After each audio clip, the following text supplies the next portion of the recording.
And welcome to Overwatch Apex Season 2. I am Doa, and with me is Monte Cristo, as always. And it is Afreeca Freecs Blue taking on Cloud9 for our first best of 5 of the night. Oh, goody goody. It's Adam versus Adam as a play-by-play caster. This is hell, Monte Cristo. I'm in hell right now. You know what I don't understand? What do you understand or not understand? So in gaming, we're fortunate, right? You can pick the most awesome name for yourself. You can be anything. You can be anything at all. And naming yourself Adam is like being part of a billionaire family that can get you any training that you want, you know, can grease the wheels to let you go into any career that you like, and then you become a plumber. That's how I feel about naming yourself Adam. Now, if you really, if you really like plumbing, that's okay, right? I mean, if you have a real passion for plumbing, there's nothing wrong with that out there, of course. But I agree, you know, with as far as the names go, I mean, that's like, you know, if Bruce Wayne, you know, got all this, like, gear together and stuff like that, and then just named himself Crime Fighter. You know, I mean, like, what? Or, like, Superman just named himself Alien. Like, you to gotta be fair, get more Superman creative. is a pretty lame name. Well, he's not even, well, he's not a man. He's a man alien. He's a man in the male sense. He's a male alien. The gender he's sense, not I suppose. Man. I guess. We really don't know what's under that suit, honestly. Meanwhile, check out our groups for this tournament. Already interesting conversations tonight, huh? Metathene and Envious, 2 wins apiece in Group A. Group B is a little bit not as locked up. Yes, that's a real sentence. Don't ever question me. 2 wins for Lunatic High.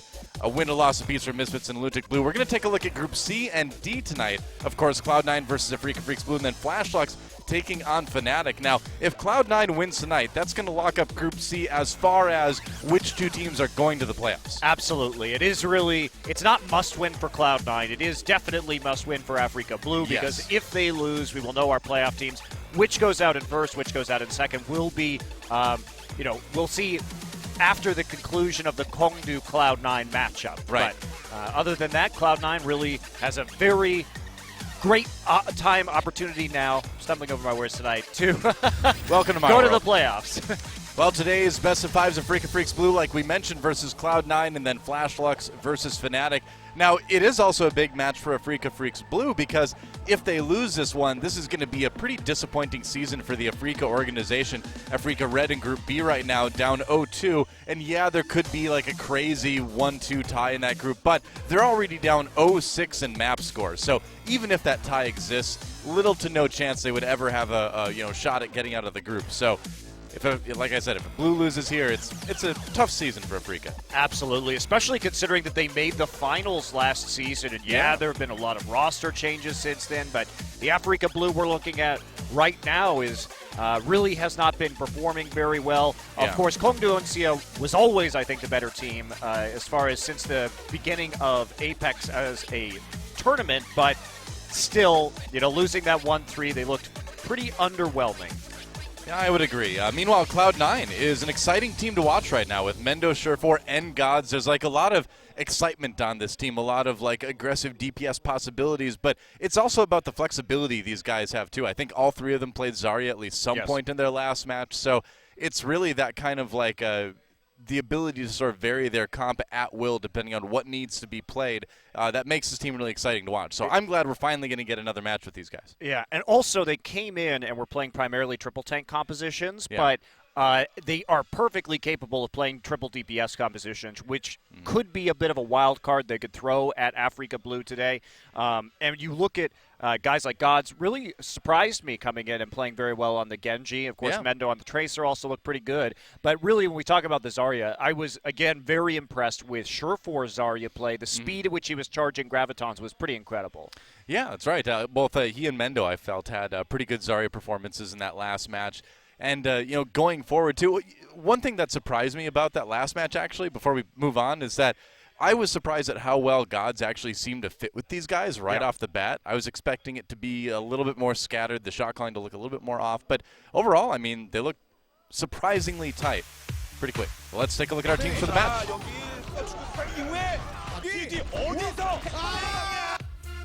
홍두운시아전에서 버드링 선수랑 루시드 선수가 좀 까다로웠어요. 그 두 선수가 계속 뒤를 도는 플레이를 해가지고 저희가 허를 찔리는 바람에 대박이 나서 졌어요. 영문 선수가 와서 비비면서 리즈 근데 이번에는 자 컵박스. Comeback Spirit was a really scary team to play against, especially when they started playing Genji, but then we found our groove when we started playing Afreeca. C9 팀의 강점은 멘도쿠사이 선수의 외모라고 생각합니다. 이래서 사람은요. 야 잘생기고 봐야 돼요. 멘도쿠사이 선수랑 그다음 슈어퍼 선수가 굉장히 잘하는 것 같더라고요. 치고 들어가는 타이밍이랑 힐러들을 정확히 맞추는 에임 능력 같은 게 굉장히 잘하는 것 같아요. 자 슈오포 선수의 명품살이야. 그리고 멘도 선수는 네. 뭐 눈도 가는데 실력도 이렇게 잘 맞습니다. 집중하네요. I'm very worried about Arhan, their Genji player, because he's very known for just being a very strong Genji player. But in general, there's just not as much focus on playing around Genji in North American teams. 아란 선수의 활약이 워낙 뛰어나서서 기대를 안 할 수가 없어요. 그렇죠. 야 아라 선수가 좀 더 강해지. 아 그러니까요. 뭔가 오지 않습니까? 예예예. 약점은 그 두 명에 비해 딱히 주목할 선수가 없다는 점. We're not interested in your second place finish. We're going for first place. 저희 팀에 희망사항이 있는데요. 우리가 각자 1인분 이상만 하면 아란 형이 캐리해 줄 거니까 1인분 이상만 하자. 화이팅!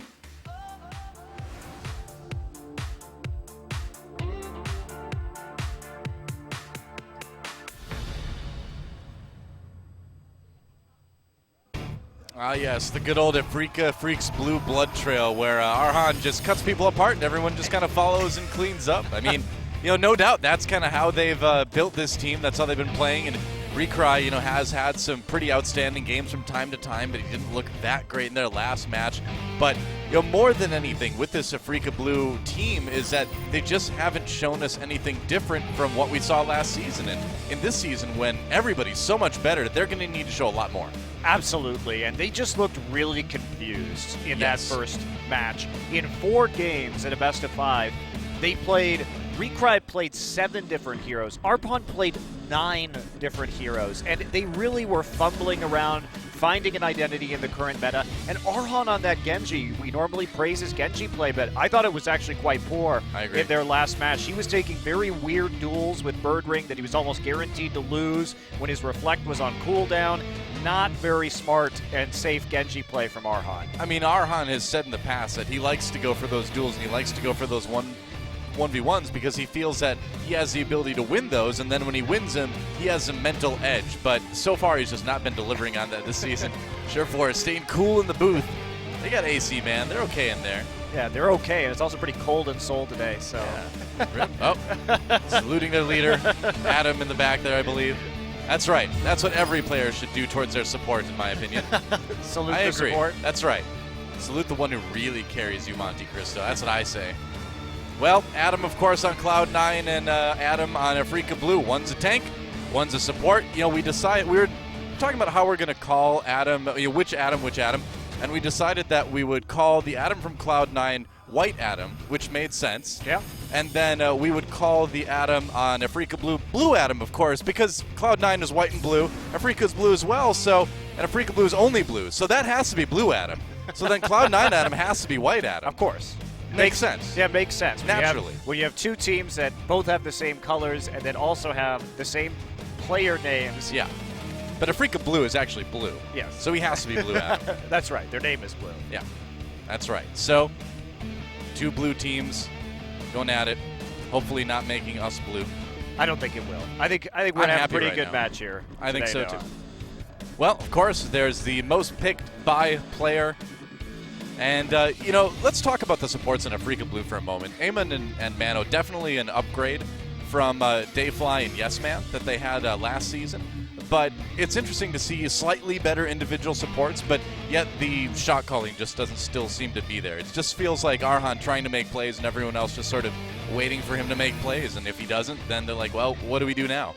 Well, the playoff run, too, for Afreeca Blue, I really think that Recry was underappreciated in that playoff run. I think he actually was the better player at the end of the last season of Apex. And he Certainly didn't more versatile. Yeah, he didn't really show up either in their last match. And we'll hope that's not the new normal for them. And perhaps it was just a bad best of 5 because this was a team that was carried on the strength of their DPS play all the way to the finals last season. Yeah.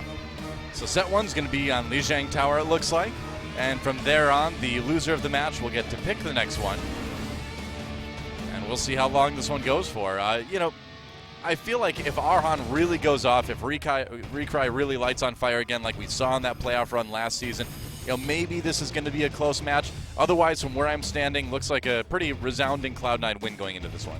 Yeah, I do think it's too early to call, just because I think Afreeca really bottomed out in their last series, but we'll have to see how much Cloud9 has also improved with this new roster. Again, they came to Korea without very much practice. Now, several weeks later, a new patch has hit the server, but even before then, Afreeca were showing some very interesting strategies. Sombra defense on assaults, which I think we're going to see a lot more of on assault and control maps moving forward. So they were sort of predicting the meta.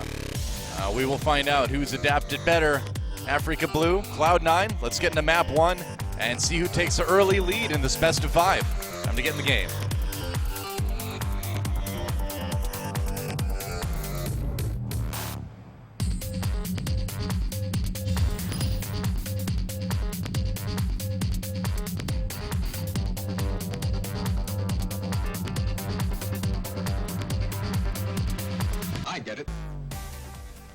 Welcome to Lijiang Tower. You know, it'd be really cool if those like metal lions would shoot lasers at people who walk too close.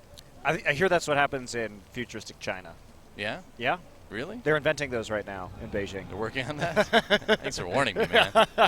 Wow. That sounds scary.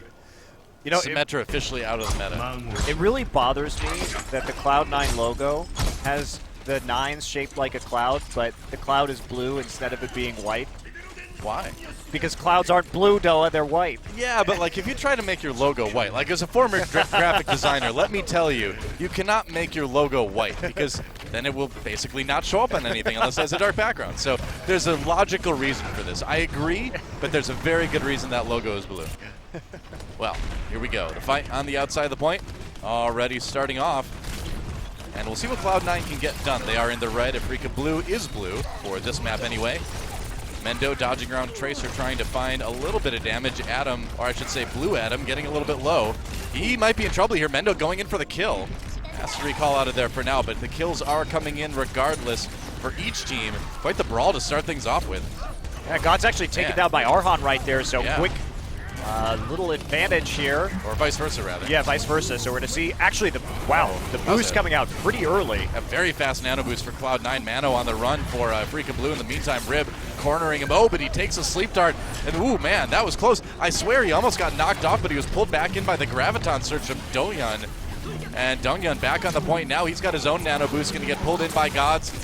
In a lot of trouble here, but he's managing to get the kills. It looks like Afreeca Blue, wow, they're still fighting over it. Cloud9 managed to grab the point, so they've got the control percent building, but this has just been non-stop action since it started. Yeah, absolutely. A little bit of overextension there allowed the pickoff to come onto Rib, and then a re-engage successful here from Afreeca Blue, but Mendo doing a great job of stalling this out.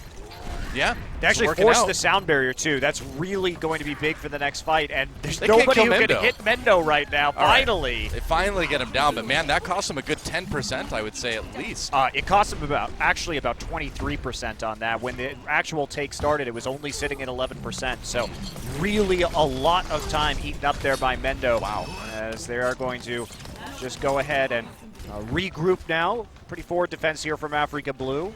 Couple of ultimates available, and they're working up to about 4 once Donghyun gets his. And they'll be in a situation where it's going to be 5 ults for Cloud9, just lacking that Lucio as they come in for the approach. It's going to take a little bit of time, though. Donghyun moving in. He's got the Graviton Surge, pops it immediately. Arhan pulls out the Dragon Blade, going for the combo.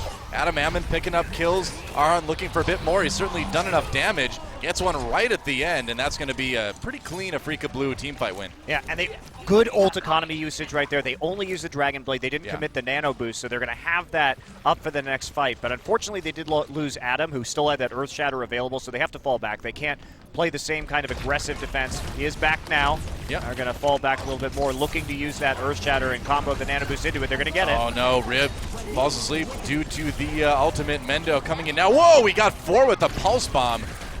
And that's how you win a fight. Mendo just kills everybody. If he kills Adam, this will be a 6 kill. Oh, Sureforce steals at the last second. That was Scumbag Surefour. great setup there from Cloud9. Again, they hold on to their ult economy for the most part. Use 2 ults to go ahead and get that wipe. No sound barrier on the side of Afreeca Blue to minimize that damage, and they baited them in. They knew the Earth Shatter was up, so they took the Earth Shatter. Rib got a Zarya shield on him, and when everybody committed, that's when they came in and hit the big Graviton. Recry using his whole hog, but not really getting much out of it. Adam on Cloud9. White Adam, the support Adam, able to pick up a kill for his team. Yeah, I'm not sure they needed to use the nano boost onto Gods right there. May have been a little bit too much, but they do keep them at bay and in the doorway for a little bit, and it trade the whole hogs at the very least. But now Cloud9 going to be running on very low, but Adam in the front, and that's a good hook. Yep, that's right. It's not going to be, Dongya not long for this world. They do get the sound barrier, but it's a little bit late. Surefour very low, though. He gets a sound barrier from his team, and now Cloud9 going on the aggressive defense, and they are up to 80 control % right now. Nearly claiming village here. Cloud9 cleaning up. Yeah, and especially the late kills there onto Amon and Arhan going to be very consequential. This last 10% is going to force them to rush. Yeah. Sound barrier, ill-advised usage there from Afreeca Blue, and they're going to get big banged once again. That was a nice biotic grenade in there as well from Rolf, and that equaled not a lot of healing and a lot of damage. Meanwhile, Afreeca's still trying to take this one, but doesn't look like it's going to work out. Cloud9, it was a bit back and forth, but they're going to take Night Market. Yeah, they absolutely will. I'm really surprised about the sound barrier that came out of Afreeca Blue there at the very end. Yeah. They had time to reset as long as they fell back, and instead they commit the sound barrier, especially after they had already lost their tank line. Yeah. You're just not going to get any value out of that ability whatsoever. Well, I think he was trying to save Dongyan in that particular case, because it went down right as Zarya died. But either way, I agree it was too late. But it was too late. Once you lose your Reinhardt in that situation, you don't have a positional advantage. You have to funnel through that choke to get back onto the point. Sound barrier is just not going to do a whole lot. Better to fall back right there. And Afreeca just not having the cleanest shot calling. On the other side, Cloud9 executing a lot of great ult combos and seeming to communicate well around their opponent's ultimate abilities. And Cloud9 not switching up much this time. They're just going to run with the combo that worked for them before in the last game. Same team composition. Yeah, Mendo building up that pulse bomb fairly quick while Rib goes in for the charge. Gets it with the biotic grenade, though. The good one, rather. Arhan gets a kill into Rolf, though. So he gets into the back of the lines. Cloud9 struggling a little bit here. And Arhan for a bit more cleanup. Looks like they might just let him go. They push Cloud9 back for the moment. They can just take the point. Afreeca coming back with the Roadhog and the Genji, so gets the initial pick there onto the high ground. Mendo couldn't get around the flank quite in time. Did get a lot of damage down, a lot of ult charge built up, so at least they've got something to play around on their next push. Yeah. You can hear those headshots. Oh yeah, the right click. Such a satisfying sound. It really is when you're playing Roadhog. I don't know why it's more with him than other heroes, but it's so true. Arhan's pretty close to that Dragon Blade. Ooh, now he's close to the afterlife. Well, he's actually in it for a little while. Mendo's got the pulse bomb, though. Ooh, that's such a juicy target, man. So tempting with half-life, but he's going to save it, I think, wisely so. They're going to win this fight without having to use the ultimates. It's actually huge. They didn't have to use anything at all right there. Pickoff comes in. Nice grab. Oh, nice shield. Shield, and also the reflect still there, so not a chance to actually finish off that kill. And that is going to be a commitment right there of the nano boost from Amon. Well, he put it on the front of the shield, and that doesn't do a whole lot of damage. So Mendo kind of wasting that one there. Arhan, meanwhile, can't get anything done with the Dragon Blade, though. He does kill Rolf, I suppose. Nothing else. There's a hook. Whoa, Roadhog just slid across the floor there. That does not look comfortable. Goodbye. And that is a pretty successful whole hog for Gods. Wow, Amon used the nano boost onto their Zarya Donghyun at the very start of that engagement, and that just caused Cloud9 to just pretty much easily kite him backwards and negate a lot of that damage. Meanwhile, Arhan massively overextends into the back with the Dragon Blade. No protection on him, no nano boost because it was already used, and not a very good trade there, but see if they can do something more now. Yeah, well, okay, that's a decent Graviton Surge. Well, wait, okay, there we go. Went down now. I thought he was going to throw it in a little bit earlier, but they do find the fight they were looking for. That's going to be a retake for Afreeca Blue. Off the back of, I believe, what was a pretty good Shatter. It was a graceful loss, though. They forced absolutely every ult out of Afreeca Blue, and they only lost the sound barrier in exchange. So Cloud9 have another strong push right here. Opportunity to take everything back. All they have to worry about is Arhan. There's no nano boost coming in quickly here from Amon, who's still looking for that remaining 35% charge. Yeah, Mendo trying to flank right now, dodges a hook. Freecry in a little bit of trouble here. Wow, the charge comes through. The fight's begun right now. They're going to get Surefour very, very low here. Mendo fighting for his life against Arhan. There's that duel Arhan loves to look for, but he's going to disengage. He's low health himself. Meanwhile, goes to the front lines, gets hit with that fire strike from Rib. C9, though, on the retreat. And it looks like Afreeca Blue. Well, that was a good kill for Gods, but it looks like they're going to regroup. Wow, Earthshatter comes through from Adam on Afreeca Blue. They're going to use that to finish Gods off, I suppose. Not sure if they really needed to use that there, but they do hold the point. They're up to about 80% themselves now. It does buy them, 5-8% more time just because he died so late in that engagement, but will it be worth it? Cloud9 definitely is going to have another opportunity at a 6-man push right here, and they're coming in with a big ult edge. Yep. It's a plan. Surefour nearly has his as well. Be careful, though. They can't commit too many ults because they've got to hold it for another 40%. Yep, that's right. Nano Boost used. They're going to put that onto Gods, it looks like. He's got the whole hog. There's the Pulse Bomb going in, and a couple kills. Mendo does get the one onto Dongyun. Going on to that, and it looks like Afreeca Blue. Did they just not touch the point? I guess not. Well, that was a bit odd. Well, I mean, right there, Afreeca Blue just takes the point. Nobody was on it at the end. They tried to use the Nano Boost whole hog combination, but the Graviton Surge was a little late. They couldn't catch very many people, and a lot of the Cloud9 members were just getting hammered there by Adam in the hallway. Well, I mean, they had plenty of people within range of the point, but just nobody touched it, so it's a bit rough of an end of a point for Cloud9, but they allowed themselves to be flanked. I mean, they tried to make a play into choke point, but there weren't any people there in the choke point to make the play on.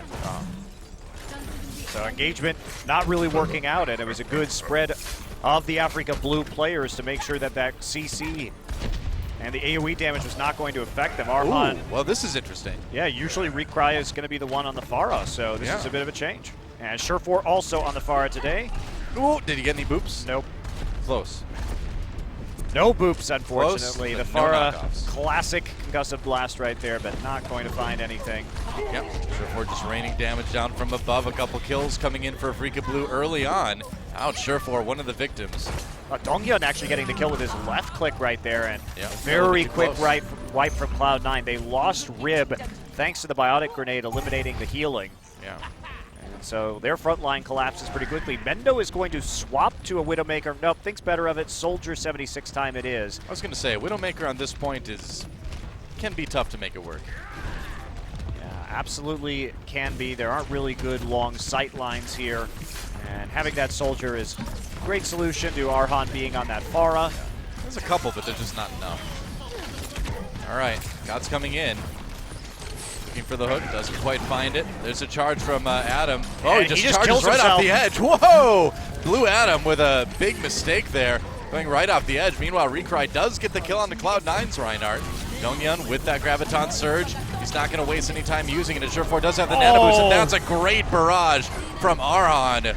Wow. Yeah, they weren't paying attention right there. And even though Surefour was nano boosted and within left click range, he was trying to extend to the enemy Zarya. Instead, Afreeca Blue, they know the combo's available, so they just fall back after launching the Graviton and then just allow Pharah to clean that one up. A bit of a distraction. Let's check that one again. I mean, nobody was really counting on Arhan to come in there. I just think they totally missed that he was there. Yeah, so good to find him behind that pillar. Earthshatter going to come through. Arhan has been sound barriered. Yeah, that's right. Afreeca Blue uses that one. They're in a lot of trouble now. Cloud9 not able to quite come up, and that was a double kill for Mono in that right click. Yeah, very nicely done by Afreeca Blue. Last season, they looked their best on these control maps. They are very good at these big death ball brawls, has been their specialty. And even with swapping out some of the players, they have dominated in points 2 and 3 here tonight. Yep. Well, it's one thing to win the control map, it's another thing to win the best of 5. So Cloud9, even if they lose this one, not out of it yet. Mendo coming from behind with the tag visor. They're going to use the sound barrier as well. Arhan's going to get taken out. Can't really do much about that. Adam in trouble. Mendo trying to run away. Nobody's on the point! Are you kidding me? Again? What? Oh, That man. is 2 rounds in a row that Cloud9 could have easily contested that, and no one was on the point. What a colossal mistake. Mendo got a little bit too aggressive right there. He was pulled in by the Graviton Surge, to be fair, at the end. But he put himself in a position where he could be pulled in by the Graviton Surge. You got to look at that control percent, though. I mean, when that's at 97, you're not moving off of the point. To be fair, he thought he had time to walk up, get the kill, and then sprint back to the point with Soldier. Perhaps. But when he was pulled in by the Graviton, that's when things changed a little bit. He didn't have the time to get back to the point. The question is, do you take that risk in the first place? And that is definitely a bummer. So now twice in a row on those points, we see C9 go for big choke point fights and then end up with nobody on the point to show for it. Maybe over-aggressive. A bit. Perhaps a bit. Well, the second map is going to be choice between Eichenwald, Hollywood, and Mbani. We'll see what Cloud9 elects to go with. Just a second as we check out what our hybrid map is going to be. What is Cloud9 going to pick here? Mbani. All right. When they played against Comeback Spirit, I mean, we have seen some Symmetra play from Adam. That's right. So certainly an option on some of these assault and hybrid maps. We've seen some Symmetra play on the Afreeca Blue side as well in their last match, so would not be surprised to see it come out for both teams.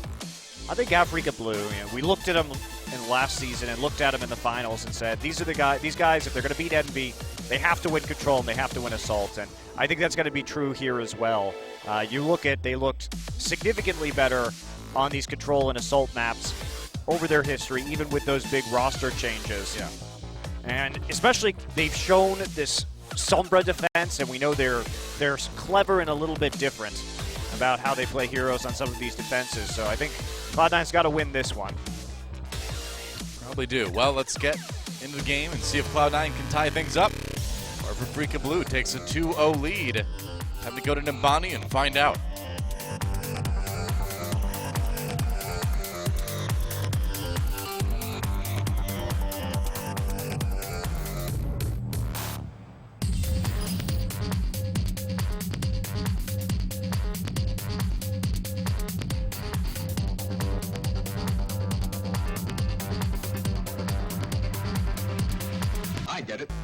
I get it. Do you get it? I have gotten it so thoroughly over the last couple of seasons, Doa. We have, haven't we? All right, Mono looks like he will be trying out the Symmetra here on Numbani. Yeah, no big surprise there. It's a pick that the Afreeca organization has always really enjoyed using. I know especially their coach Tyrong loves the Symmetra.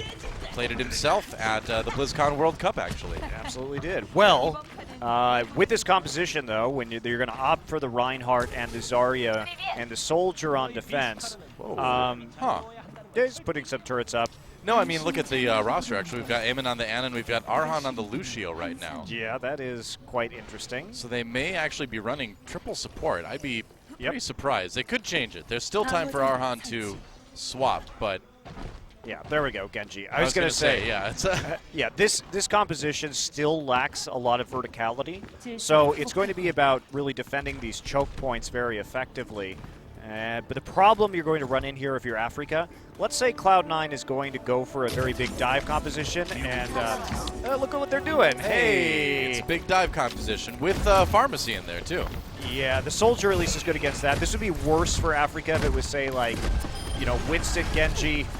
Got some turrets being killed right there because they can't reposition very quickly or effectively. Wow. Sure, I really that was another turret going down, but it looked like a kill. They're tricking us with this UI, man.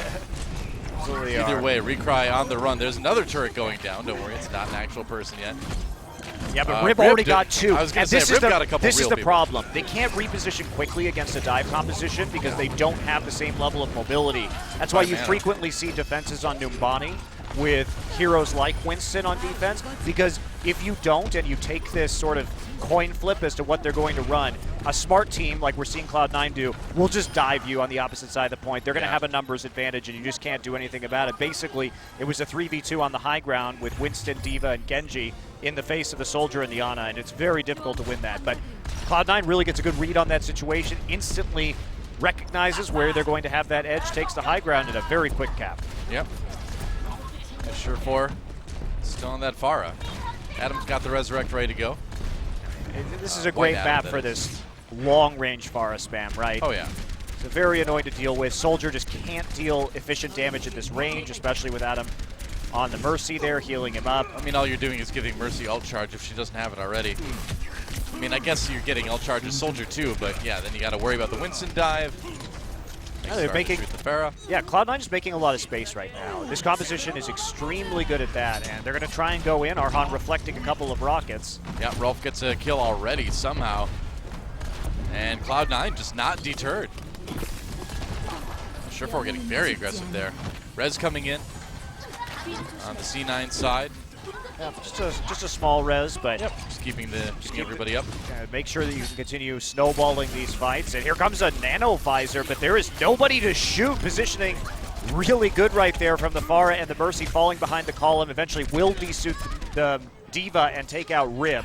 So at least got something, but it wasn't what he was looking for. Yeah, they dealt with the tanks primarily, and Cloud9 was pushed back. So successful fight for Afreeca Blue. Yeah, Genji did get into the back line eventually and clean up those kills, so worked out in the end.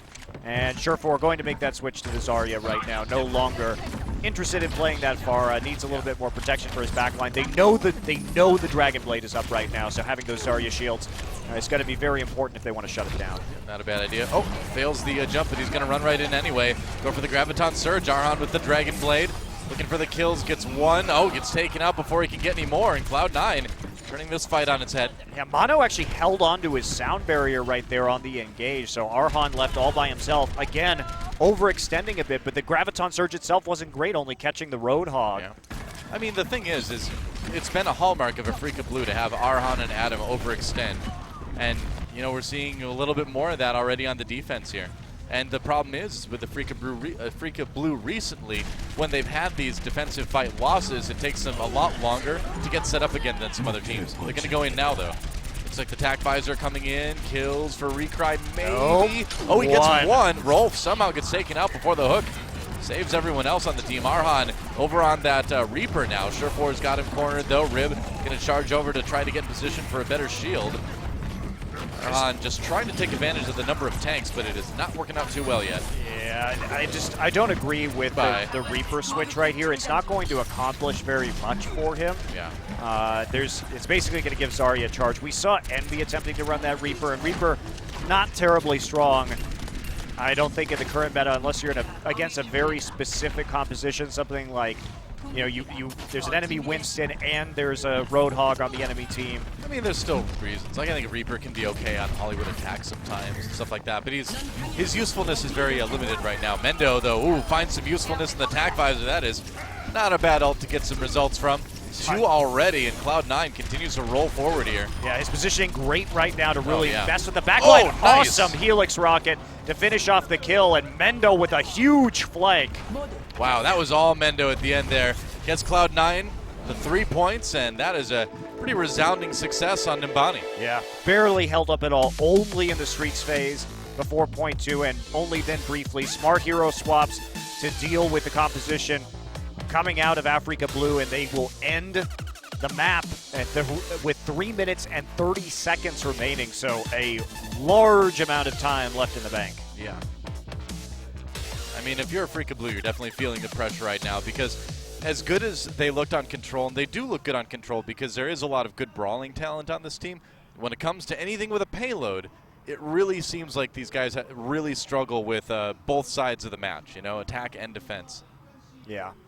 I don't know. Afreeca, that was a pretty underwhelming performance by them for sure. Yep. And Cloud9, we'll see if they are also going to try out the Symmetra on this point. Torbjorn is something we have seen on the defense previously. I don't want to sound too harsh on Afreeca Blue, but I feel like we're just seeing more of what we've gotten used to from this team, and what they're doing worked last season, but it seems like the scene has sort of surpassed them, right? That they haven't been able to keep up with everyone. Yeah, them and BK Stars are the teams that really seem to have fallen the furthest behind when it comes to matching the improved coordination of other teams here in Apex. And happy gods.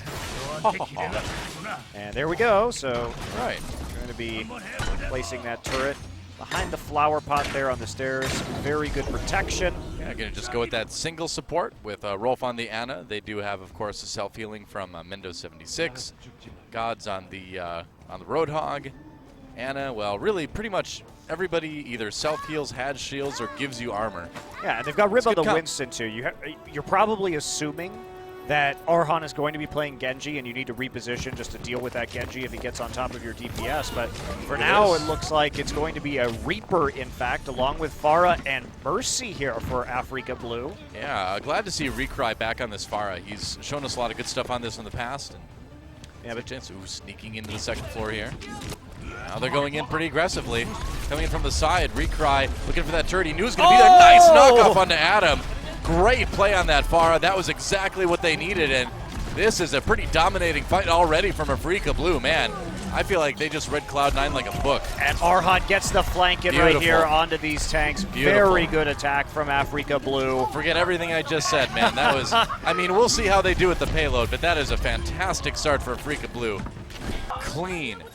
Very clean indeed. You saw Adam, as soon as Arhan rushed the top there, he was on that Winston. He knew he was going to die in a couple of shots. Yeah. So he had to retreat back to the opposite side of the point, but that really opened up Pharah to get in position, hit that awesome concussive blast, deal with the turret immediately. You know, we talk about Afreeca Blue's coordination, and for good reason, but I gotta say, that was one of the best executed attacks I think I've ever seen. Yeah, they played around the Reaper really well. So credit to them, making me look dumb for talking about Reaper previously, because that was a well-executed Reaper attack for sure. I think he is good on attack on some maps. I question his ability on defense unless there's a very specific count, but I think that attack is decent. It was also a mind game, right? Because you pick the Winston because you don't think the Reaper is going to be there. Otherwise, you take... Goodbye, Arhan. Yeah, otherwise you take potentially the Reinhardt, of course. But in that instance, ended up working really well because the Winston was there, forced the Winston to reposition. Yeah. And then they opened up everything for themselves. God's making a couple plays on the Roadhog there. Ults, though, for Afreeca Blue. Yeah, looking good. It's hard to use that Death Blossom without instantly dying, so we'll see if Arhan can be sneaky with it. Yeah. Recry's got that barrage too, so they have some pretty big AoE ultimates to work with. Tac Visor used by Mendo. Mendo actually died to the barrage there from the flank, and there you go. Gets sneaky, but the res going to also come in now. Mono manages to hit it, gets that Reinhardt back up, so this should be a pretty solid push. Yeah. It's looking nice. Mano just keeping people up. Was a pretty large commitment. You know, having to use 3 ults right there to push on towards the second point here, and Recry trying to make some more advanced plays just to make sure that they can get this payload all the way to the checkpoint unencumbered. Yep. Dongyun lurking on top there, waiting for the attack going in. Saw the Reinhardt come in and threw that Graviton Surge immediately. Gonna go ahead and fire with the left click. They use the sound barrier there to keep this payload moving. Godso has a different idea. He doesn't want to go anyway. Arhan goes down already. Whole Hog now targeting the Mercy. Well, targeting whatever he can find anyway. This is the grab. And they've stopped the payload for the moment, though. I'll say, Doa, I have not been the biggest fan of Dongyun's Graviton Surges so far this series. That was like a blind Graviton that only caught Surefour. I mean, they seem very, I would say, optimistic. Yeah. That's how I would describe his Graviton Surges. He's just like only catching 1 or 2 people most of the time, and that means that you're just not getting very good efficiency or even combo ability. He's trying to be a little bit too fancy. Yes. I mean, the idea was good, but he just didn't execute it well. Yeah. And executed it against the wrong target. Thought there would be more people there, but went about everything a little bit too quickly, and they're going to be stalled out here. They haven't even taken that second point yet. Here we go. Oh, barrage, nice. Helix Rocket to finish that one off. That barrage didn't do a whole lot. Mendo now chasing the supports through the hallway. That is terrifying. Arhan with the duel, he's going to win it, but not before Cloud9 has a pretty successful fight here. I mean, the damage already done, right? Yep. And even Surefour lands that right click right as he comes out of raid form. Can they split spawn Dongyun? The answer is yes, as Gods will hit his own right click. Yeah. So Afreeca Blue, Recry is going to switch to Widowmaker as the payload rolls backwards. Okay, this might pay off. Recry has had a lot of success on Widowmaker in the past. He's definitely a good player at that hero. Just gonna shots. Spamming shield right now, but it's going to be a bit slow going unless they can really commit the Reaper to it. He's still just trying to find angles right now. Yeah, meanwhile, Arhan, no angles needed when you Reaper going at that Death Blossom, but he dies immediately to Mendo. That tends to happen.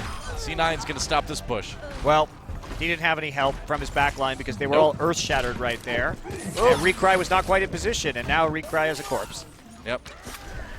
When I was a girl, I was afraid of Roadhog hoods. Well, she probably still is afraid of Roadhog hoods. I suppose. Yeah, well, she's still a girl, too. Scientifically speaking. So is a proper statement in all regards. Only facts. Only facts here on the cast. That's what we specialize in. That's facts, right. Not alternative facts. Real facts. Believe it all. All right, Graviton Surges coming in, and there's a big Earth Shatter for the follow-up, and Afreeca Blue finally winning this fight. Now that payload's going to start moving a little bit. In a moment. There we go. Well, finally There we hitting go. some shots on the Widowmaker with a proper engage, dumping the Graviton and the Earth Shatter in. So they get it all the way to point 2, but Cloud9, man, did they buy a lot of time. Widowmaker still going to be used right here as members of Cloud9 start to file in for a defense on the final point. Only 2 minutes left. Once the payload teleports the rest of the way, I mean, that's still going to be a big time bank advantage for Cloud9, even if Afreeca Blue finishes. Yeah, they at least have a couple solid ultimates to work with right now. Cloud9 did exhaust their pool of ultimates on that defense. Yep. Mendo's really close to the Soldier ultimate, though. Oh, wow. Shield just at the last second. Arhan has to retreat really low. Gets the heal just in time, though. Meanwhile, Adam for Afreeca Blue in the face of Rib gets a kill there, but Mendo coming in with that tac visor, and they're going to pair it with the, no, they actually did not pair it with the Sound Bearer. That was Afreeca Blue, but it didn't help too much. Nope, didn't. They did have a nano boost, though, so they had to use those 2 ults that they got up instantaneously. But the crowd control is starting to be there for Cloud9, and Afreeca may have wanted to get this all the way to the end a little bit faster because it's going to be very difficult with a combination of a whole hog, a Graviton Surge, and a Sound Barrier to push it in the last minute. Yeah, at this point, it's going to be hard to just finish in general. Yeah. Donghyun's going to need a good ult. He's going to have an epic ult right here, and they're He's looking for it. They know exactly where he is, though, making no bones about it. He's going to hop in. All right, yeah, putting it right on top. There's the Sound Barrier immediately from Cloud9, though. They survived the ultimate. Where's the follow-up? Arhan gets pinned by Rib. Cloud9 with a good fight so far, and yeah, that's going to be the end of that one. Just saved that game. Their last hope, Afreeca Blue, was to combo the whole hog in conjunction with the Graviton Surge. And Cloud9, they sit there. The Earth Shatter is up for Rib. It drops it in order to CC the Roadhog, and that's it. So, very nicely done. Follows up with the charge, takes out the Roadhog. And one wonders how Afreeca Blue is going to complete this one. It's going to be pretty tough. It's going to be very tough with only 20 seconds remaining. They got to go. Mendo, though, he's got the attack visor, he's got the nano boost ready to go, and that is going to mean that Afreeca Blue, I think, is going to be stopped right here, right now. 2 down, 3 down already, and they're just waiting out Arhan's breather, and that's going to be it. Yeah, that's right. A couple members of Afreeca Blue left. Attack visor for Recry. Finds no kills with it, though. Yeah, Gods gets that one, and there's the overtime. So Cloud9 will win Numbani and tie this series up. Yeah, pretty convincingly, too. Yeah, they lost that first point very quickly, but how much time they dragged out during the second phase before point 2, really well done. Yeah. And then 8.3, short and sweet. Yeah, Mendo really had a lot of hero moments on that Soldier 76 that time. Yeah, so we're going to go into Assault now after the break, and another chance for Afreeca to play on a game mode that has traditionally favored them. Yeah. I mean, this hasn't been an ultra one-sided match. Afreeca Blue doing pretty well on Nimbani, almost getting the payload all the way to the end, but defense didn't look too hot. No, their defense folded very fast across all stages. Folded faster than Sureforce Fan. Is that right? I would think Can he fold it fast? Pretty fast. I mean, anyone can fold those fans fast. You just kind of squeeze your hand and it just closes. That's how those fans work. We'll have to take you out and show you how those fans work sometime. That's great. I look forward to that little road trip for us, Noah. They're pretty popular here in Korea. You may have noticed them once in a while over the last, like, 4-ish, almost 5 years you've been here now. Yeah, they're great. Learning new things good every for day. a hot summer, you know. That's right. And a cool February? I don't know. We'll be back, guys. Quick break, and Game 3 will be coming up right after this. Don't go anywhere.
Welcome back to Overwatch Apex Season 2. We are all tied up between Afreeca Blue and Cloud9.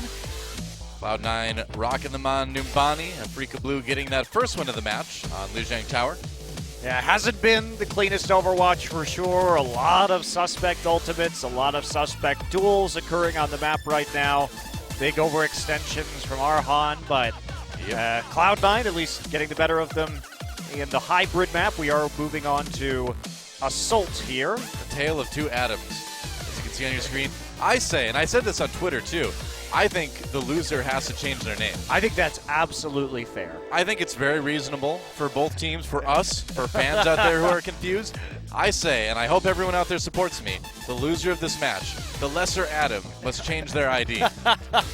You can no longer be the first man. I mean, I'd like to say the reward for winning the match is getting to change your ID from Adam to Yeah, something that definitely. else. Maybe we should have put that as the rule instead. I think it could work both ways. As long as somebody changes their name after this one, for whatever reason, I'm happy. Let's find out what our third map is. Let's see. It's going to be one of our two assault maps, Volskaya or Hanamura. Going to be Volskaya Industries. This is the map that Afreeca Blue won. The only map that they won in their last match against Kongdu Unsi, I believe it was. And they did it with Sombra on defense. That's right. So we have seen that Sombra come out with some increasing frequency on control and assault maps. And this is a time where Arhan will have an opportunity to run that again.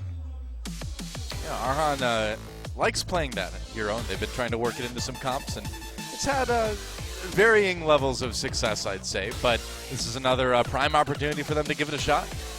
It really does depend on how exactly the health packs spawn on the map, where everybody typically defends versus the locations of the large health packs. Unfortunately, on Volskaya, you have that bunker on the side of the point that spawns that mega health pack and makes it very easy to fall back and continue to get heals. That's right. Well, it is time. Let's see who breaks the tie and puts themselves one game away from winning this one. Afreeca Blue versus Cloud9. Let's go to Volskaya Industries and find out.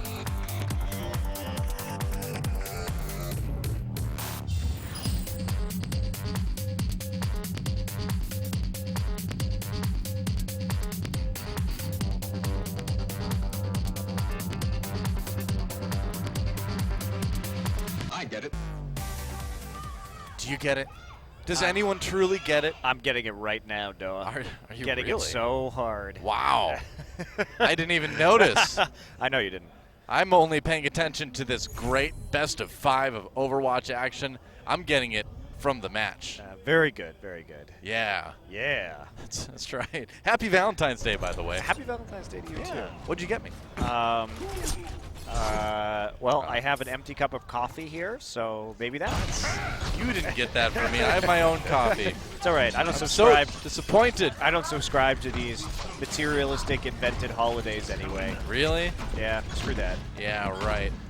You're gonna go home and you're gonna have like a big teddy bear with a giant bow on it. And I'm going to give it to myself because, as you know, Doa, the only thing I've ever really loved is myself. You're going to like you're going to be up in your apartment high up in the air, and then you'll hear a sound from outside, and you look out the window, and it'll be you holding a boombox. That would be amazing. Proclaiming a song. All right, how great I'm okay you with are. that. Monty's Valentine's Day. Somebody write me a song about how great I am real Coming quick. to the Hallmark Channel this fall. All right, God's back on the Genji now, and Sherport on the McCree. So finally, we're going to see a 3 DPS composition here from Cloud9. This is something fun that we were hoping might emerge, and Arhan getting a little poke damage right now in the Genji on Genji action. That's right, it's a Genji duel. Arhan, ooh, very low, down to 33, really wants to win this one. Remember, like he said in the past, he's like, I want to duel the other Genji, I want to beat them, I want to make them switch. That's his goal. So this is actually a really interesting composition that we're seeing. With triple DPS, you're going to have an opportunity to really win this cross-point Reinhardt shield battle and force the drop down. So God's actually going to get in there, put them back inside the hallway right there. Coming back around for a little stabby-stabby. Well, Mendo gets a little bit of rockety-rockety, if that's a thing, on Dongyun's mech there. God's back in the back line once more. Man, that is really so annoying for the enemy Reinhardt to deal with. No kidding. It's a bit low, and wow, Arhan the first to go down of the Genjis, and Cloud9, they're in a great position to take this point. So that's just really good play. So basically, when you see the goodbye. Great coordination from Cloud9. So when you have the Genji there, he's poking, but you can't turn the Reinhardt, because if you do, you can no longer defend that point, and the McCree and the Soldier from the opposite point will just whittle you down from long range. So you either have to back in there and therefore not have the opportunity to drop down onto the point. So great flank there from Gods. Cleanly executed attack. Surefour is sneaking around for a nice big Deadeye. Oh yes, he's got his dead eye on you. Whoa, but first he's got to kill Recry apparently. Man, Gods though pulling out the Dragon Blade. He's gonna take a bunch of Surefour's victims, I guess. Nice sleep dart though, actually nullified the enemy nano boost more or less. I don't think you're gonna get anything from that, no. Oh, he pops Stone Gun out of his mech. That's pretty big. He did get something for it, it turns out. Yeah, Rib was able to get in and finish off Adam too. Cloud9 on the point with everybody up for now. Now they just got to handle the respawns. Recry, a little bit of trouble. Arhan fighting Gods off up there as well. Mano just sitting cool up at the top. Goodbye, Recry. Wolf with the kill there. Cloud9 doing okay so far, but that's a big Earth Shatter coming in from Adam. Arhan at 10 HP on that Dragon Blade, but he still manages to get some pretty decent value out of it. It's a very late sound barrier for Cloud9. They feel they've got enough people up to keep this point going. They've got 2 ticks on the control meter already. This one's going to be tough, though. Adam's still alive, Rib's still up, but he doesn't have a lot of health left. They're going to need some reinforcements. Yeah, I think it's time to back up, for sure. Goodbye, Rib. That's a really bad split spawn for those guys, unfortunately. Yeah, Recry actually nailing that flashbang after having switched to the McCree. So Cloud9 invested a lot of ultimates. They do get 2 ticks on the point, so not a lot of time needed. They get 1 wipe, they will win. Yeah. Well, Gons has the ultimate now. Rib has his Earth Shatter as well. That's unfortunate for C9. They were on the verge of having a 5.5 minute or so time bank. Yeah. To get stalled out. Could still get a pretty good time on here. Well, it's going to come down to Mono and how well he can use this sound barrier. As Surefour on the Tracer for the first time in this series, sneaks around the side. On to Adam, doing the damage. Or Amon, rather. Misses that sleep dart. Amon in a little bit of trouble here. Gonna get taken out. Couple kills for Afreeca Blue, though, in the meantime. In the other parts of the fight, things not going so well for Cloud9. Yeah, basically Afreeca Blue just charged the front line when they realized they were getting flanked, so quickly trading the enemy front line for their own Ana. Arhan working his way back up to a fully charged Dragon Blade. Cloud9 working their way up to more ultimates as well. Gods has his Rib, Rolf, ready to go. It's still the problem that they're going to have to deal with, though, is the combination of self-destruct and the sound barrier means that they pretty much have to get those ultimates out before they can make a very good attack here. Yeah. All right, nano boost onto Arhan. Got the Dragon Blade. He's going to go for it. Oh, what happened there? Did he get pinned? I'm not quite sure, but either way, he's got the sound barrier, and he's going to go down Mendo. Again, the hero with that Soldier 76 ult. God's very low, though, taken out by Recry. It's a brawl, and that is not what Cloud9 wants right now. Nice kill on the Adam. Wow, that was a very long range. Yeah, looked good there for a moment for C9. However, they didn't have the damage, and both Genjis were nano boosted. And even though Arhan died early on, he actually picked up the kills. So there wasn't enough pressure onto that back line. So the Ana sort of healing through the entire engagement. Amon making the most out of his positioning on the high ground. Cloud9 used some ults there too, so now Afreeca's done a good job burning a lot of that time. Surefour coming around the back now. Rest of Cloud9 kind of stuck. They get a little bit separated here. Arhan is on the Bastion now, so a bit of a surprise. We've seen him play it in the past. He loves his hero, but yeah, hasn't played it this season though. Yeah, that's right. He is a very strong Bastion player. But we've seen it in other tournaments. He's known for this pick, but we have not seen it in a long time. Yeah, interesting that they switch it up after the Dragon Blade goes down. Surefour waiting for a chance to drop down that Graviton Surge. They're going to go in now. Ooh, wow, Rib does go down. Recry just has been untouched on the top sound barrier for Cloud9. You know, after they've lost their tank, I'm not quite sure about that one. Meanwhile, Arhan just tears apart Surefour. Wow, nobody can handle this passion at the moment. Well, you know, this is a good read.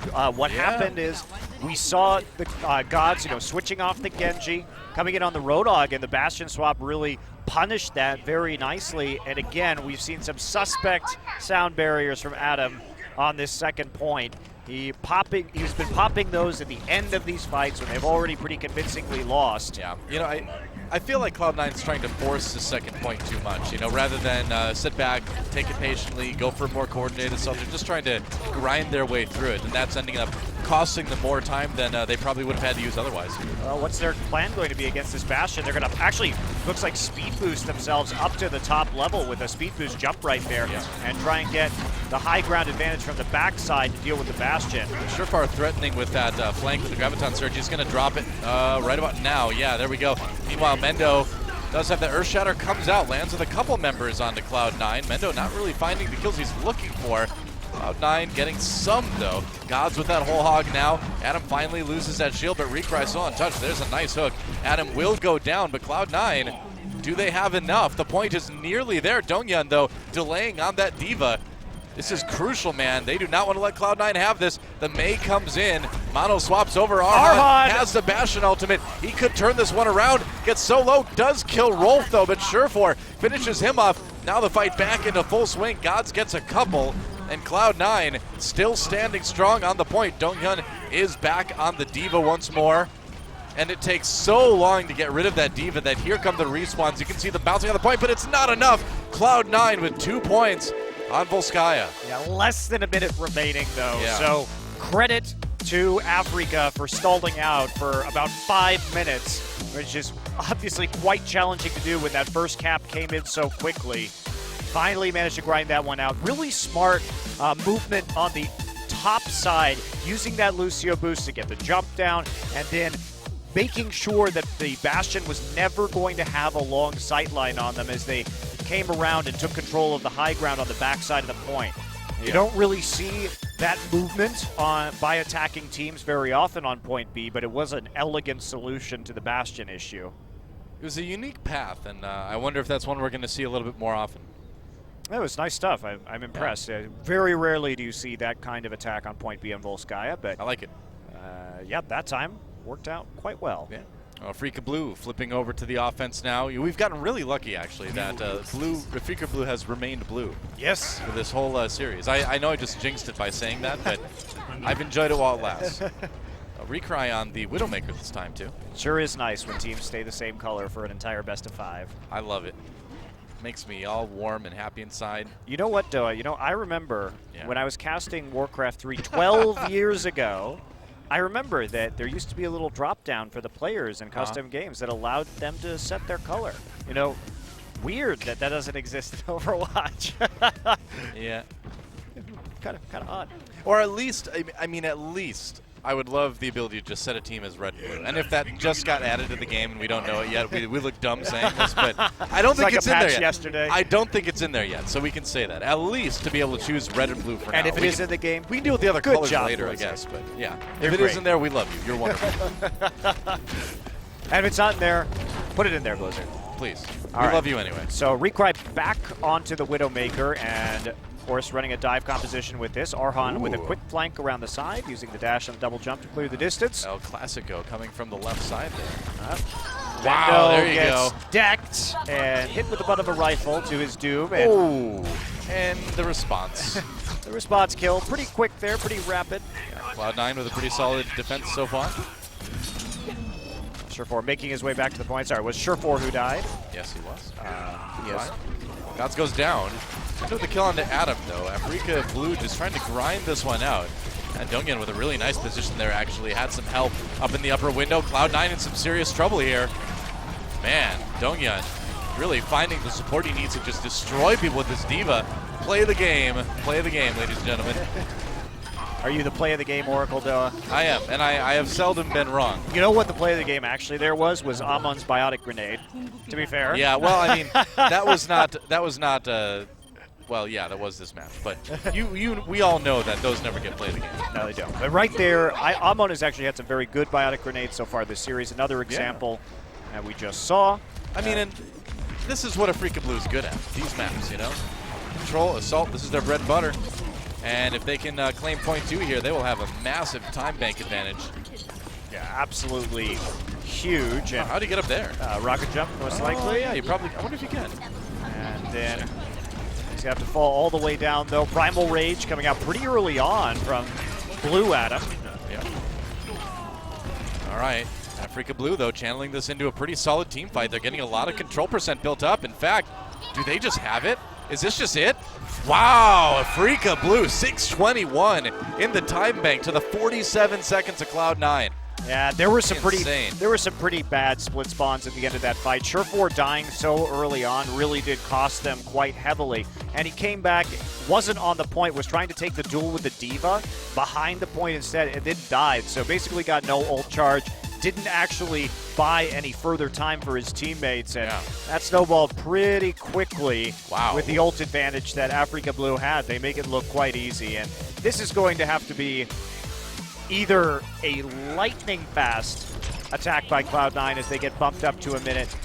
Basically, if you're C9, you're hoping right now that you can take point A, and then you'll hope that maybe you can full hold them, probably not, but at least you can force this into a draw, which would mean the final sudden death on this map would take place on a single control point.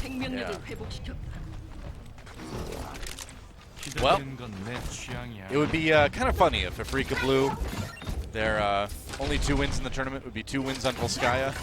If they end up losing this match in the next one, yeah, that would be interesting. Dongyun obviously having a very successful run on that D.Va last game. Still viable.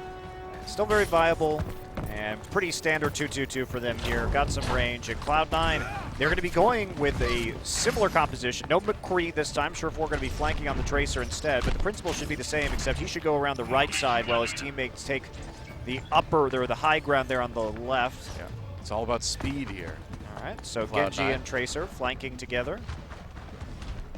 Don't have a Reinhardt this time, so they may just dive up there instantaneously, actually. I think that's pretty likely. Mendo softening up that shield. They're going to send Rib up right away on the Winston. Surefour coming around from behind, getting the damage on Mendo. Pops Dongyun out of the D.Va suit. Surefour looking for a little bit more damage. Rib already has 1 kill. There's one for Surefour. Afreeca Blue fighting back, but it looks okay for Cloud9 at the moment. Mendo kind of on his own. And it looks like he gets behind the shield same time. No, Mano does go down to gods. Surefour looking for a bit more, trying to prevent them from getting the health pack, but they do. Cloud9, though, getting that control percent built up. Yeah, we're already going to be into overtime here in a second. Yep, Adam is still falling low. He can go in and get this. Needs to start meleeing. There he goes. 2 of those take down at Reaper. Recry making the desperate defense here on the Tracer, but that's not going to work. So C9 does take a very quick cap. They're going to have 30 seconds here. And that's it. So this has got to work. They have 1 ultimate to work with, and it's only a pulse bomb right now. God's 10% away from the Dragon Blade. Surefour nearly dying to Arhan right off the bat. Got to be careful. No, they just have to push this so quickly. 14 seconds left. Yep, down to about 10 now. Gods comes in if he loses this duel. Oh, he beats it. Arhan does go down. There's a pulse bomb. He takes out Recry. That's 2 taken out in favor of Cloud9 already. Gods pulling out the Dragon Blade. And wow, Cloud9 may actually have a chance here. Well, they're starting to build up that control percentage just a little bit. They do have that big advantage. Surefour using that rewind, get some of his health back, and a nano-boosted tack visor is going to clear everybody up. Percent has started to ticking up right now. Wow, are you kidding me? Are they actually going to be able to do it? Recry on the Mei. They got to stop him from coming on. I don't know if he got to the point. He did. He stopped it. He stopped the control meter. There's Winston now. Adam on the Winston, not lasting too long. Recry taken out. Dongyun back on the D.Va.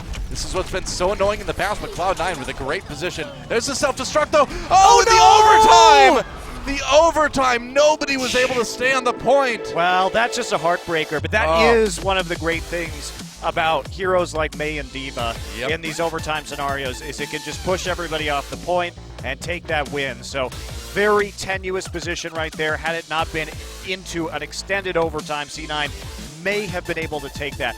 Really, though, I thought C9 was going to get it because they actually stopped the Primal Rage at the end there in the middle of the activation animation. Yeah. So not having that ability to defend with nearly cost Afreeca Blue that defense, but they had the self-destruct at the last second. So I mean, you can always say, yeah, somebody should have just sat in there and taken it, but in the heat of the moment, you know, how are you going to make that call? It's tough to blame him for everyone moving off there, but that hurts. As it goes, usually you lose one person, and you can no longer keep up the pressure on the objective, considering the spawn is just so much closer to the defense. Sure. It would suggest that if there was any other option.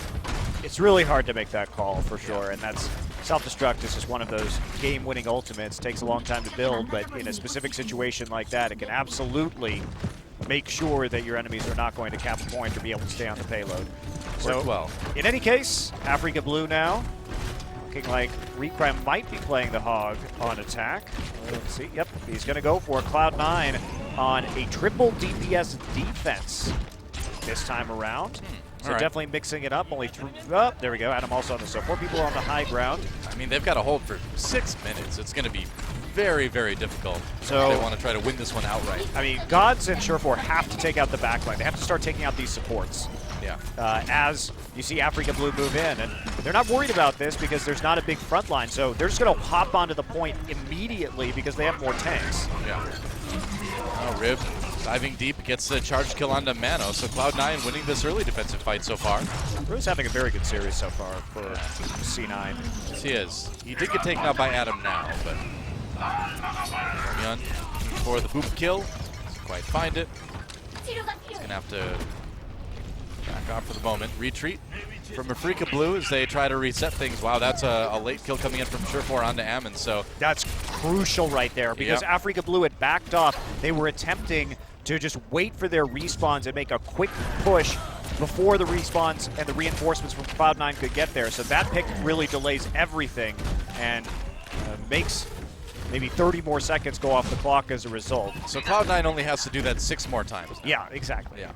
If they want to win, I think if Cloud9 right now is probably going to be pretty happy with the draw considering how miserable their first defense was. Yeah, if they can get it.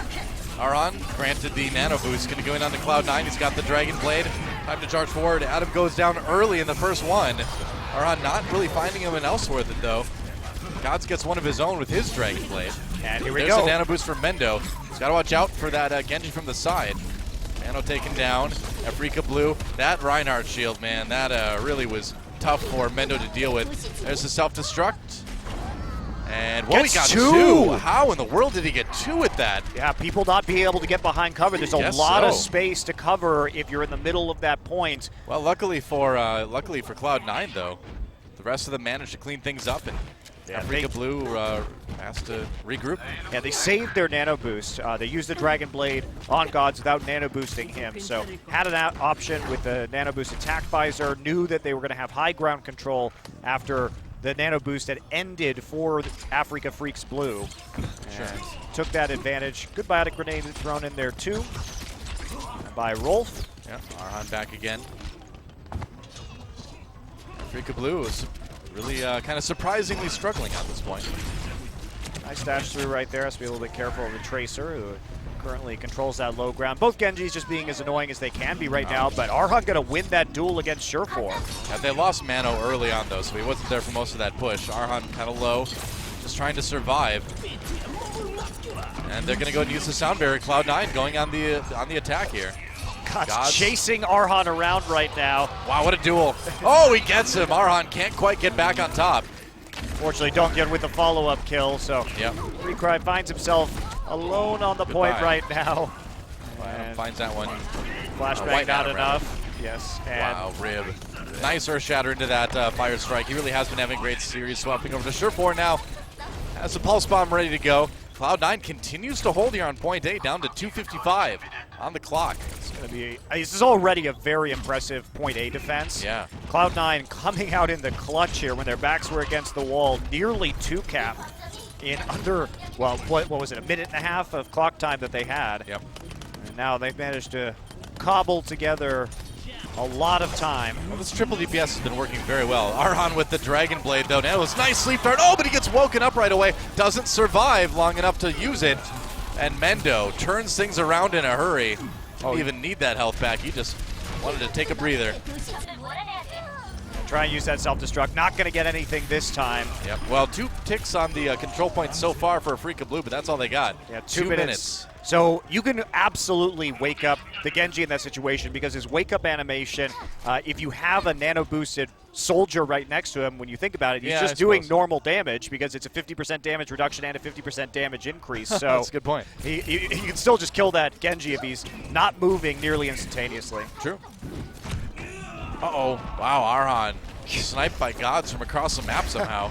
The Shuriken snipe. Guess so. You never expect it. That's a true ninja move right there. We cry very low, but he does get the flashbang in there. God's taken out as he tries to go for another kill.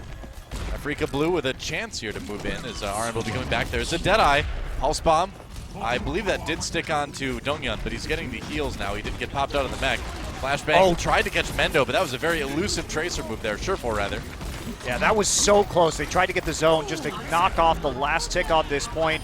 Sound barrier to come in, and it looks like this is finally going to be Afreeca's Blues' chance to take this first point. It is so close to falling, and it will eventually. Right. But wow, that was a 5-minute hold there from Cloud9, and they're coming back on defense with a better supply of ultimates to use. God's actually going to switch now onto the Roadhog, see if he can pick up a hook. It's definitely better for point B. Roadhog's really good in this point. Adam, half health already, has to bow out. There's a Primal Rage, though. He's going to go back in. Arhan with the Nano Boost. Nano Boost on Demendo as well on that Soldier 76. Arhan's going to have to take a break. A lot of that Nano Boost getting wasted. Here's Cloud9. Looks like they're going to secure this point for now.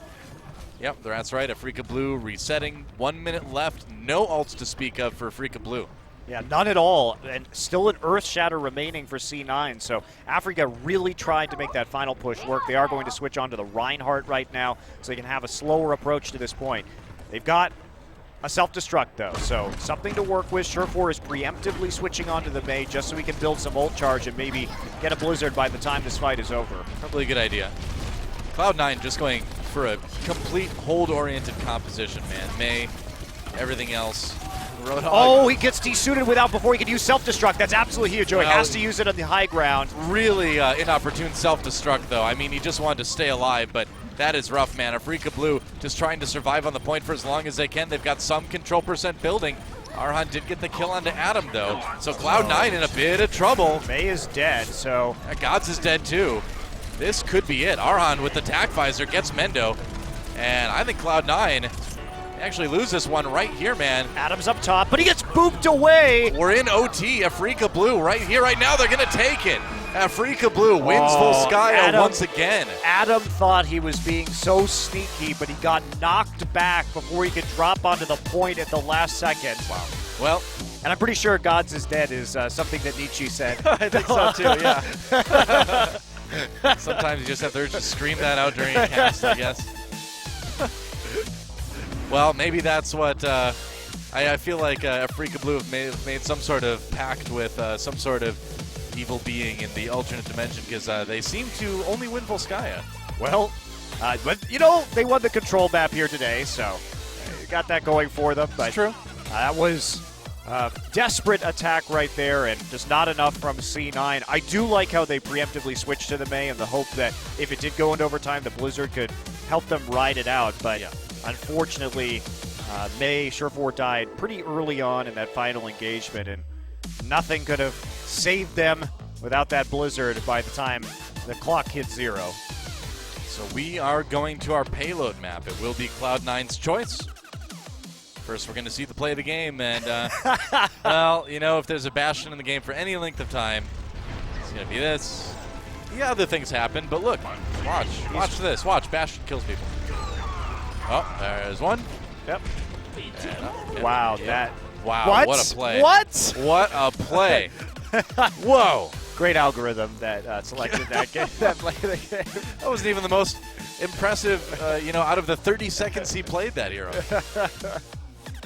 Too funny. Play the game. Well done. Play the game, everybody. Yep. Let's see what Cloud9 picks for their escort map. They're going to have a choice between, it looks like Route 66 and Gibraltar. They will go with the map known as Gibraltar. Alrighty, well, we did see Cloud9 look substantially stronger on Dumbani. Yes, very true. And it has been a habit of Afreeca Blue to collapse on hybrid and payload maps in the past, but they only have to win one. So I feel that they're not in too bad of a position right now. It's one of those weird scenarios where it's like, okay, well, we can be terrible at payload, but we only have to win 1 out of the 3 payload maps. I guess.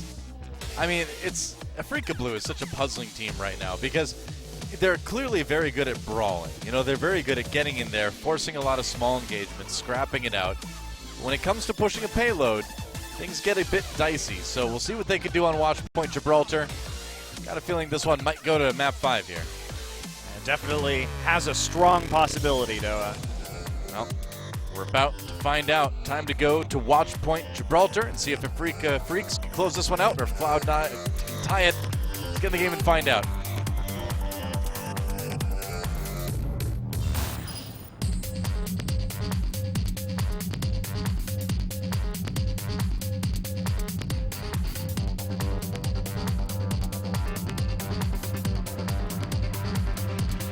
I get it. See, Techno Song Voice Guy, you keep telling us that you get it, and I feel like this repetition is leading us to believe you actually don't get it. You're just very insecure, so you're telling everyone you get it over and over. I'm a little bit worried about you, Techno Voice Guy. I think I'm worried about most Techno Voice guys. That's true. They tend to be highly repetitive and annoying. I'm really worried about the one that goes, "Come on, Barbie, let's go party." That's the one I'm most concerned about. You wouldn't party with Barbie, Noah? No, I don't think so. No. Not even in Malibu, California? Not my world, no. Not my kind of world. Not your jam. Not my jam. Which action figure would you party with? That's a tough choice. There are a lot of great action figures over the years. Huh. I mean, you know, at the end of the day, I gotta go with the classic. I'd love to party with everybody in the He-Man universe in Castle Grayskull.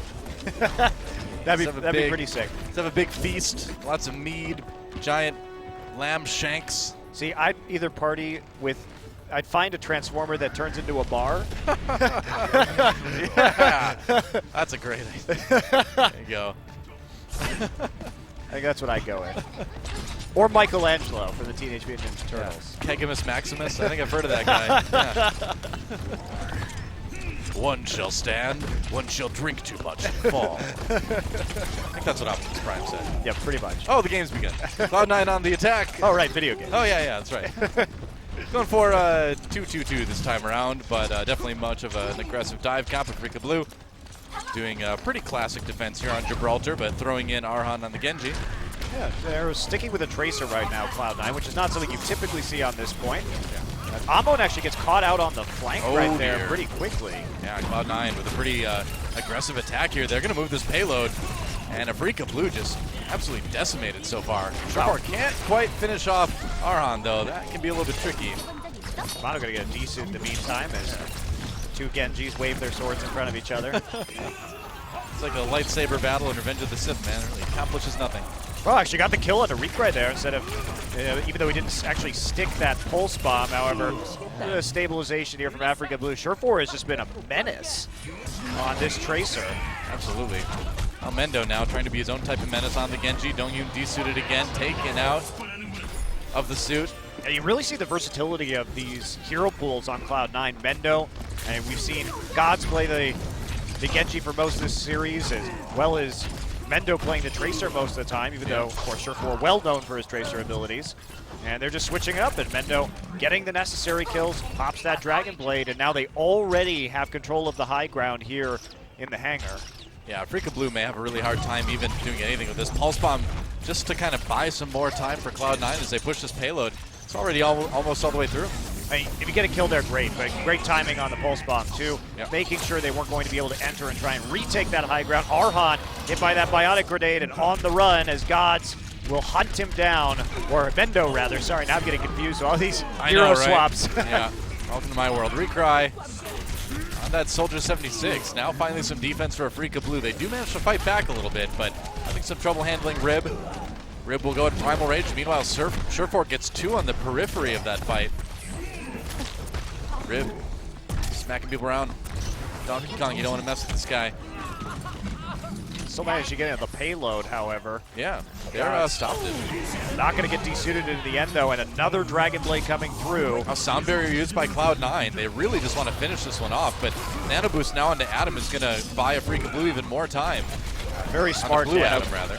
Blue, yes, very smart. Blue Adam. Nano boost onto Blue Atom right there really nullified their ability to push the payload. God's on the D.Va now. The Genji simply could not turn onto it. Yeah. Afreeca Blue just all over this payload. Cloud9 has to back up and regroup. Recry going to make it take a little bit longer there.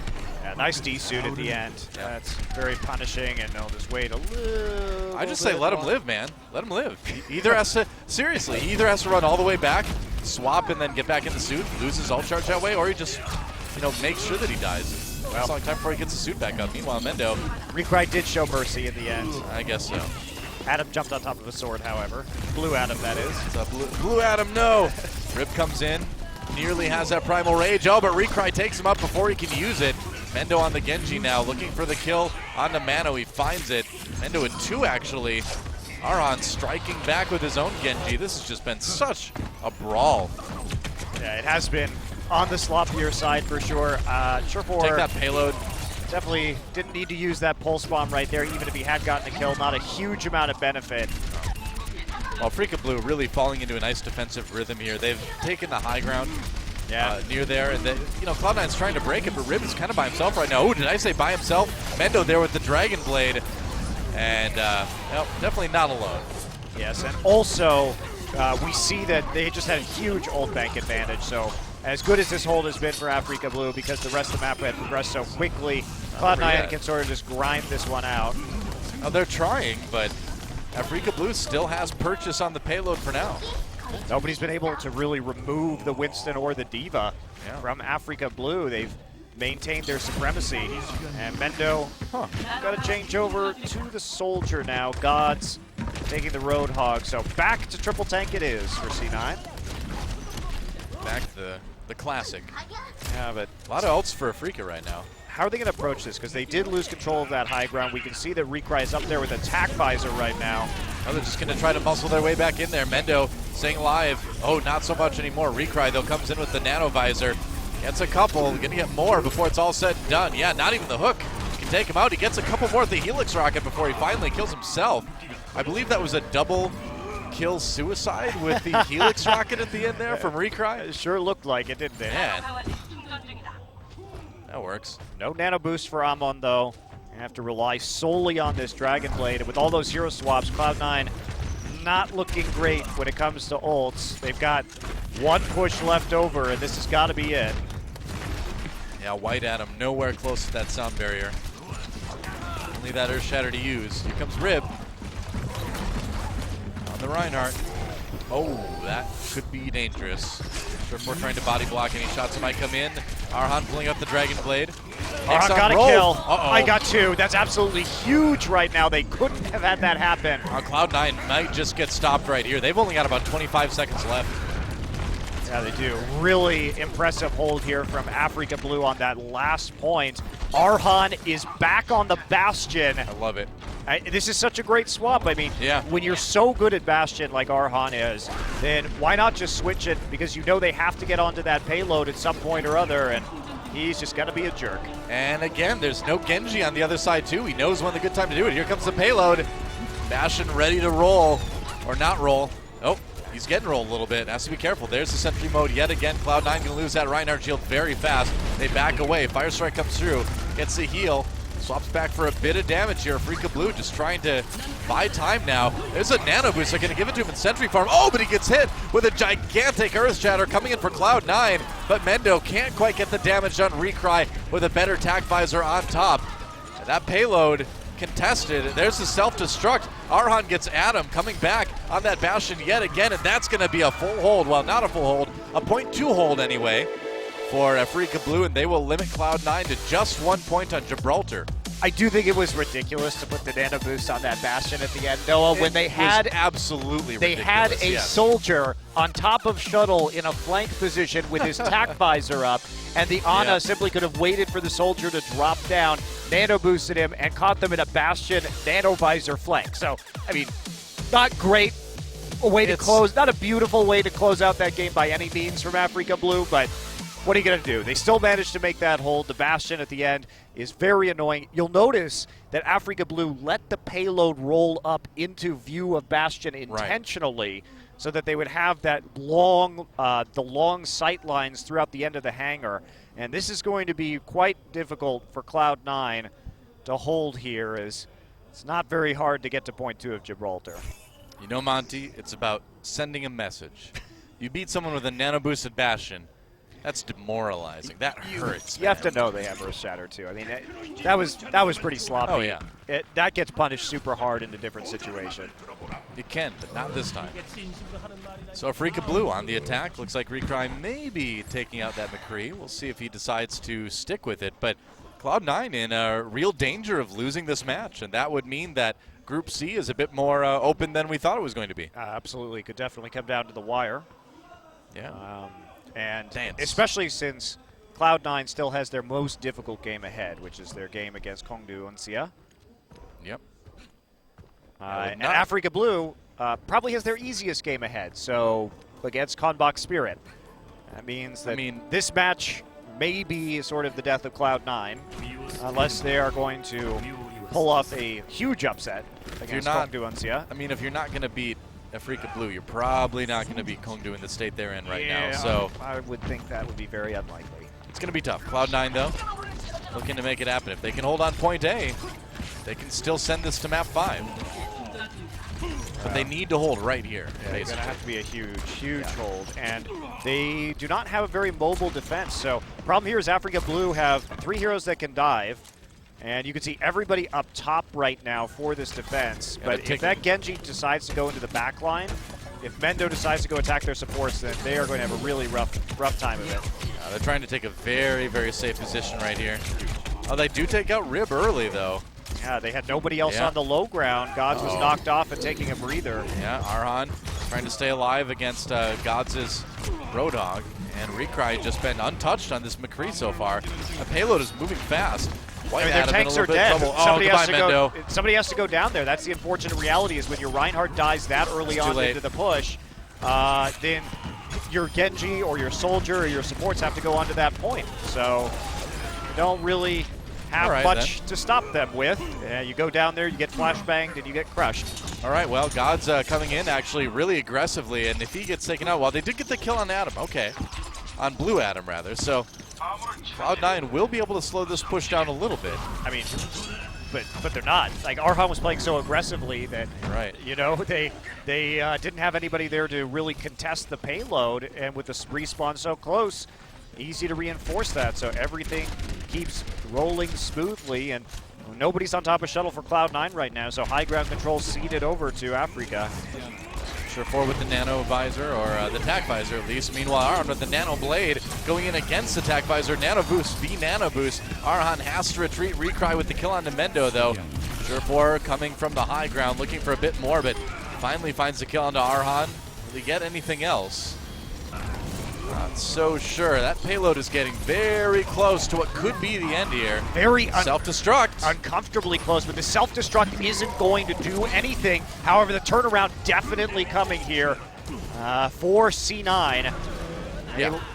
Well, Adam kills Gods, though, so it is shorthanded for Cloud9 right now. Recry, very low health. He's taken down. Adam gets the kill, Blue Adam, rather, on Surefour. Mendo just trying to stay alive, trying to keep this payload from moving because it is right there. Afreeca Blue on the verge of winning this best of 5. And they are so well. Oh, yeah, that's it. All right. Afreeca Blue. Somehow, some way, they find a method to do it, and they will take out Cloud9. Wow. Impressive play on Gibraltar right there. Much stronger than we had seen on Numbani from there, where they got rolled by C9 so quickly. And with that, Afreeca Blue keeps their hopes alive in this tournament.